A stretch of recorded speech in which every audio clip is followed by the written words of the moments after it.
E3 to SCPO upgrade options. I'm Jeff Keyser. I'm going to be your guide for this presentation.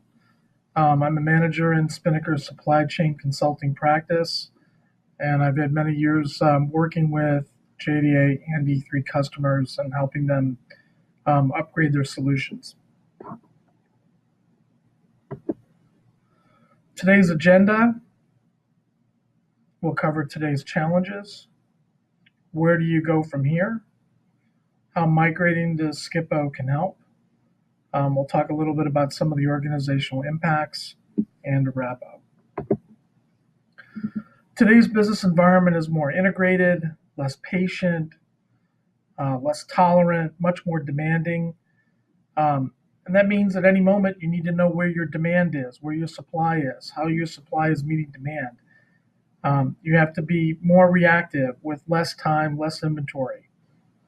And customers are impatient and demands perfection for time, location, and quality. And if they don't get these things addressed, they usually move on to your competition. So again, we have to be better in order to take care of our customers. So which path do you choose regarding E3? Do you stay on your current E3 installation and licensing? Do you conduct an assessment to see if reconfiguring your E3 environment or adding modules delivers a benefit? You can train some folks up on E3, see if they can help with ASR and AWR skills. Or do you transform, leverage the planning system developments over the last 20 years and move your business forward? So which path do you choose? Spinnaker is here to help. We have considerable offerings both in the JDA and E3 space and can help you out with that. And the rest of the webinar will really focus on if you're choosing to go to JDA's demand and fulfillment on the SCPO platform as an upgrade from E3. So there's really two main options when you want to upgrade from E3, AWR and ASR to demand and fulfillment. You can do what we call a hybrid migration, or you can do a full migration.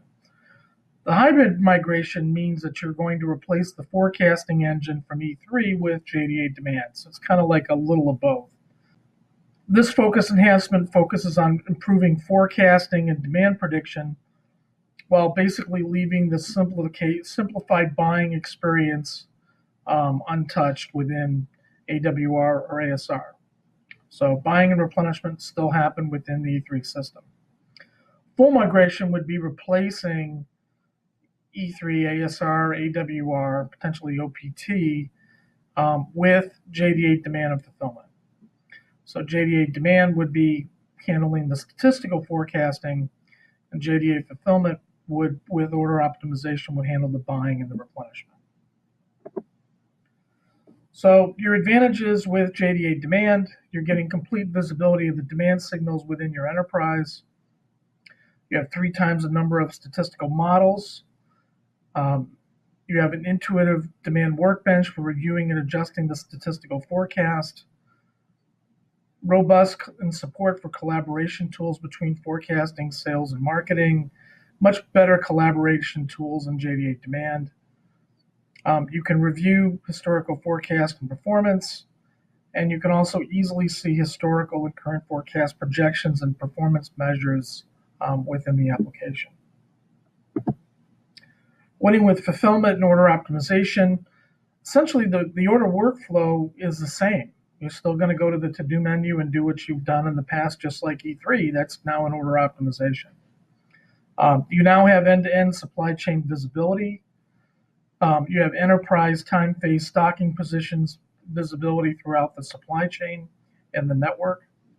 You can see tomorrow's requirements today, and you have much better what-if scenario modeling capabilities within fulfillment order optimization. Here's one example of where fulfillment order optimization are superior to ASR.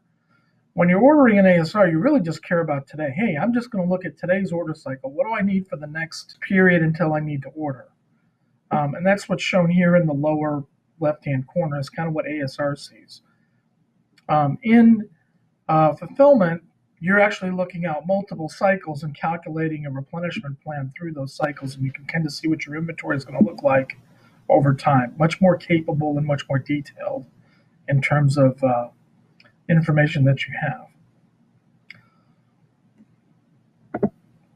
And the organizational impact should not be minimized or overlooked when upgrading to demand and fulfillment.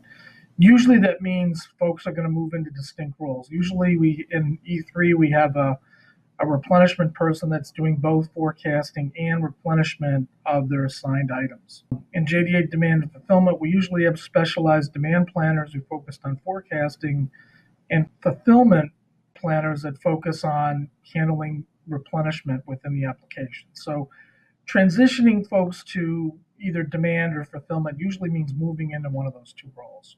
The system also provides integrated systems and solves critical master data maintenance. So planners need to be aware that the data requirements are much more demanding and they need to be able to handle that. And that's kind of wrapping up today's E3 checkup or webinar.